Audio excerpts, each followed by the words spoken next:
What's up, guys? Jeremy and Jamera here, and we got a build ready for you guys. We're gonna do it Jamera's way on this one.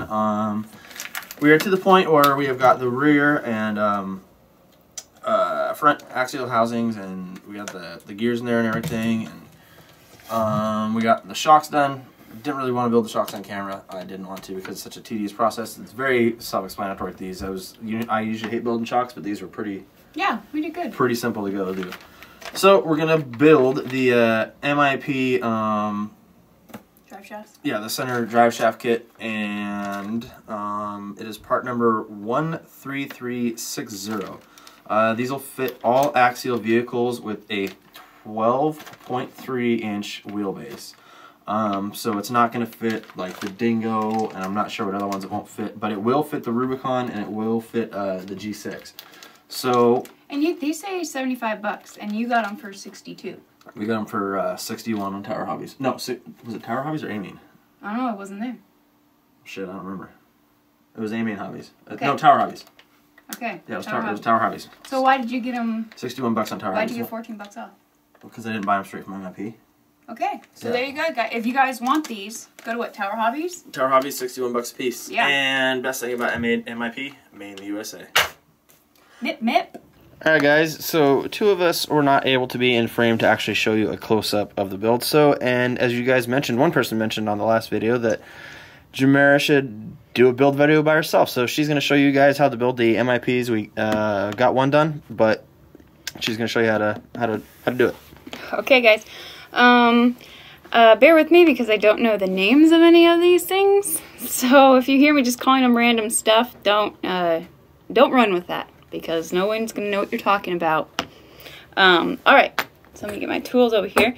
So, what we're starting with is, let's see, let me show you the parts. Let's see how you got, I'm trying to stay in focus for you guys. Alright, you got one of these and one of these. And we're going to put them together, like this.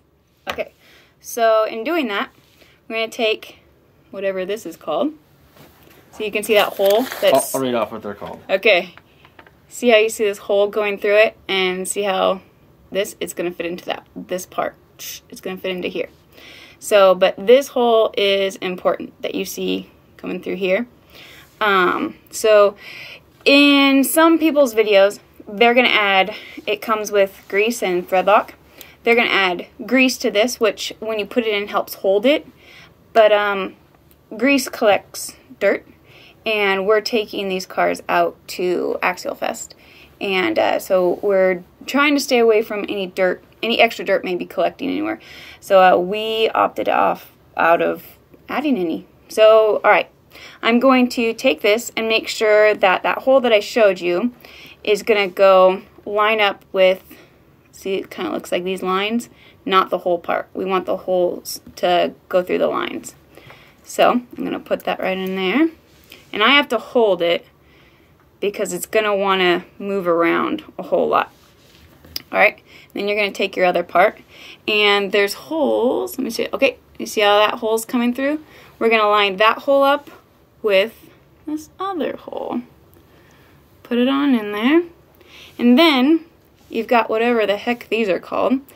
And if you look in the middle of them, there's a little flat spot. I can't really, oop. There you go. It's kind of shining. It's that little shining part. It's reflecting. It's a little flat spot. So I want to make sure there's a screw side and there's a non-screw side on that little piece that I put in between whatever one's over there.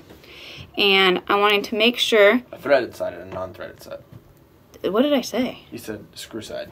Oh, threaded side. That's why we got to have him here. All right, so I'm gonna take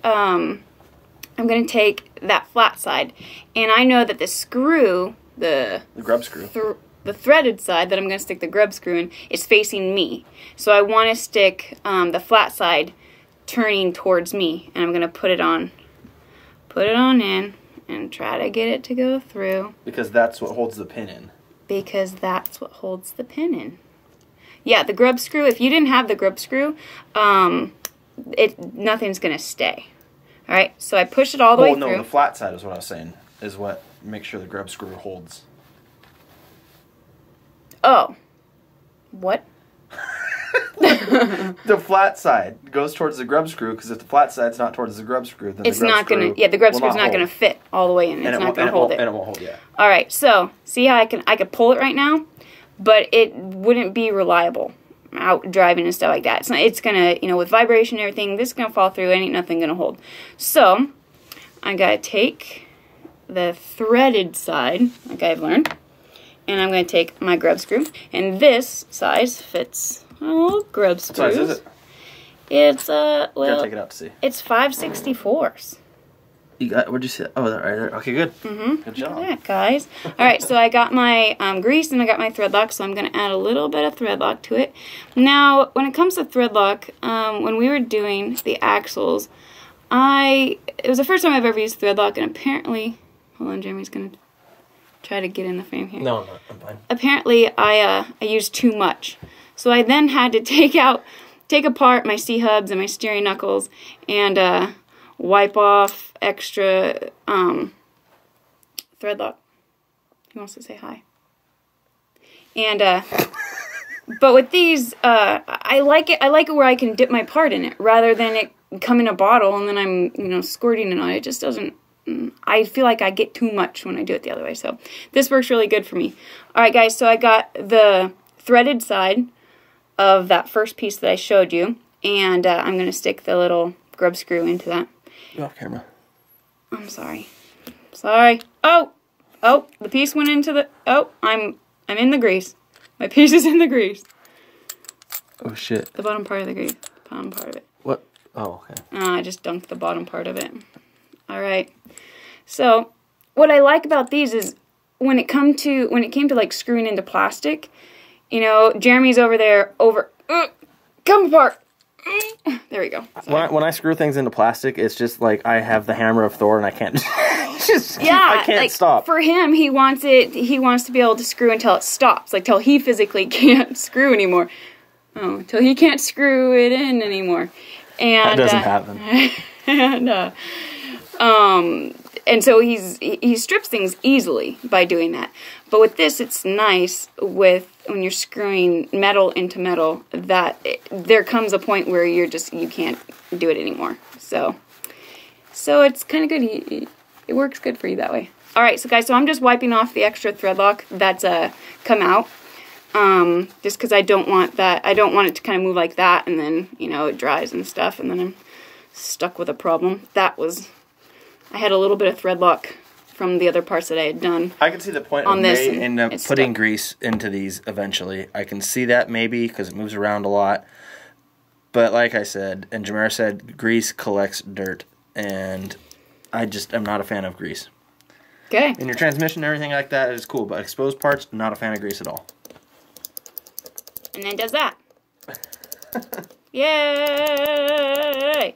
Okay, so is that the gist of it?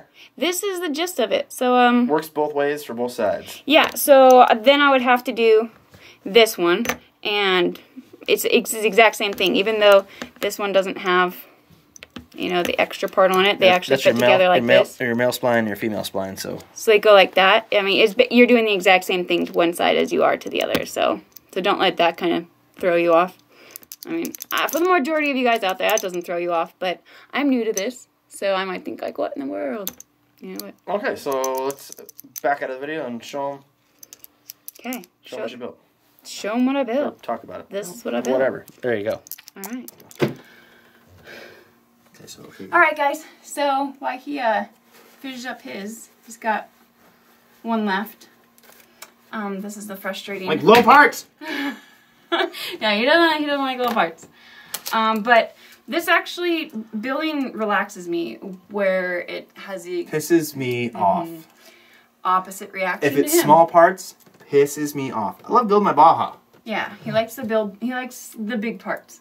Obviously, it's easier to do.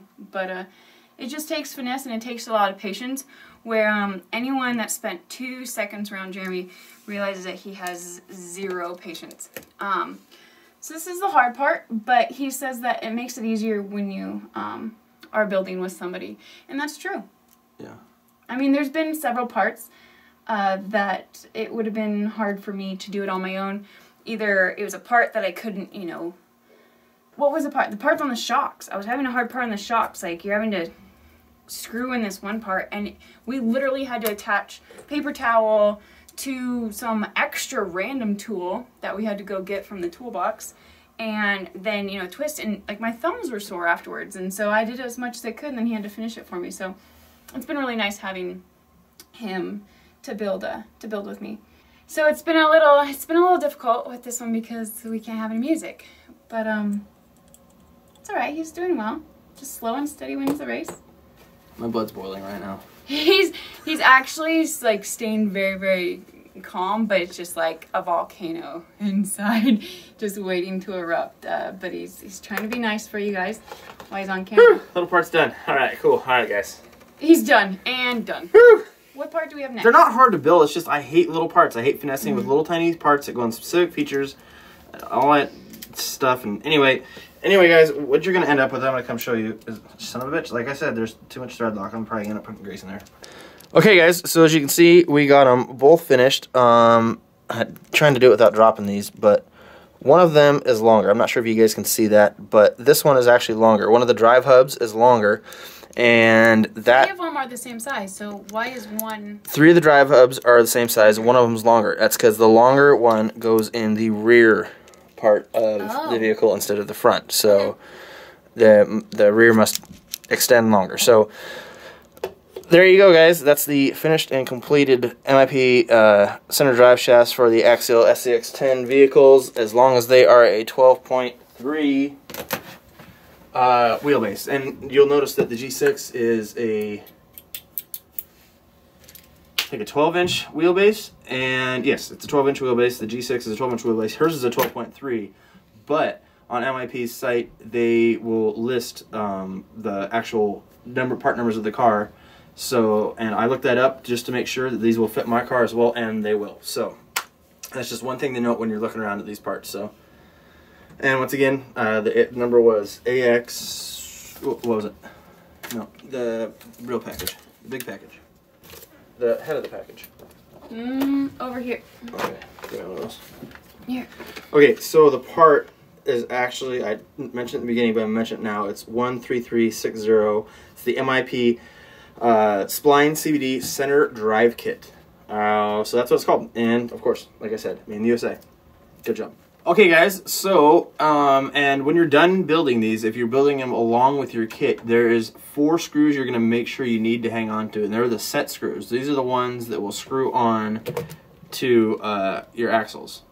Oh. Yes, so these, you gotta hang on to these, put them in a special spot, put them in a little baggie, you know, do whatever you need to do to keep track of them, but that is what you need to do, and we're probably going to put, them on the axials right now, but we're not going to show that part. We just want to show the build of this, and I like when I see how it comes together. Like that. I said axials. Axles. You did say axials. Axial is just like a freaking everyday word now. It was really smart of them to kind of play off of that. It was very smart. I don't know if that's where they got the inspiration, but I like how when you see, like, that's what's cool to me, guys. Like, being a first build for me is I love to see, you know, the different separate parts you build.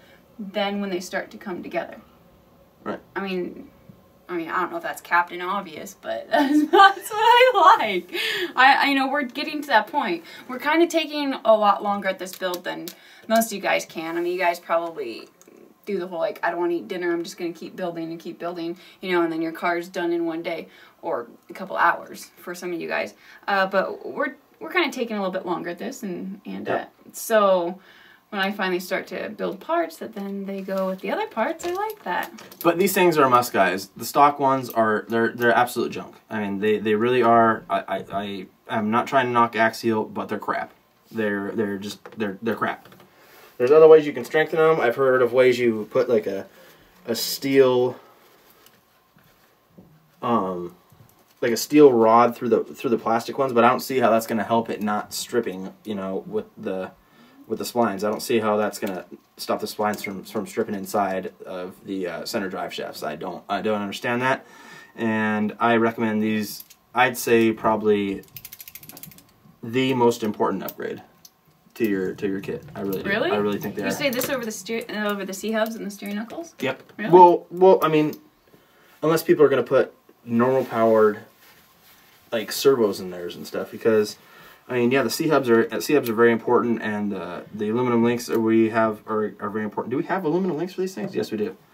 The aluminum links and the C-hubs and the steering knuckles are very important to have if you're going to have a really super high torque servo on yours like we are. We have these high-tech 7955 TGs, so these things are a must as well. So pretty much every upgrade we've done so far is a must for how we're going to build our kit. I just kind of get told what's a must, you know, because I don't know. And as we said, we're going to put the axle rear lockouts on here, so to just make it look cooler.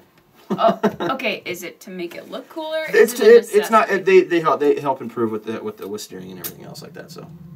Okay. I'm sure. I might have to go get a second opinion on that. How much are they gonna be?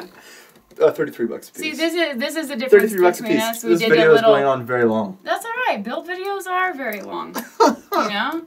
The last video you guys learned differences about us or whatever, and here's a difference. You know, I'm better at saving money, and he's very good at spending money. So, yes. $33, you know, for something that looks cool. I'll keep that money in my pocket. It's not just because they look cool. They serve a purpose. Okay, I might have to go get a few other opinions. You guys might have to let me know if $33 is a good investment here, or don't encourage their... Were you shaking your head? No. Oh, okay. I was just making sure. No, I was shaking my head. Okay.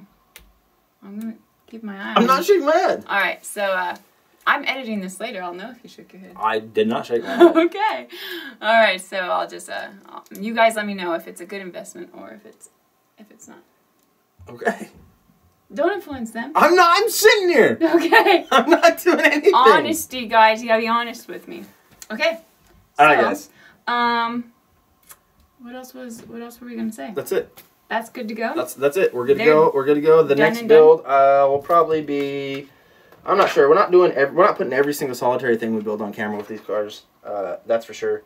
A lot of the times, something is just so simple. We're just gonna tell you about the build, like I was saying previously. But we're gonna do what Jamera wanted to do and do what I wanted to do. We're gonna do a little bit of both. We're not gonna do it all her way. We're not gonna do it all my way. We're gonna do a little bit of both. So we're in a relationship, and so we compromise, and that's all about a relationship. It's a good thing about being single. You don't have to compromise. You want to be single? No. Alright guys, so Jeremy and Jamera saying peace, take care, God bless, have fun, and don't get too frustrated when you're working with little parts. It's not good. I don't encourage it. I never do it. I never swear when I'm building, so you never keep calm and build, guys. Yeah. Just like the guy that paints the little trees. I used to watch him when I was younger. Puts the little brushes on there. Happy trees. Maybe that's why I should listen to when I build. Anyway guys, this video's gone on way too long. Alright, peace, take care, God bless. Later. Bye guys.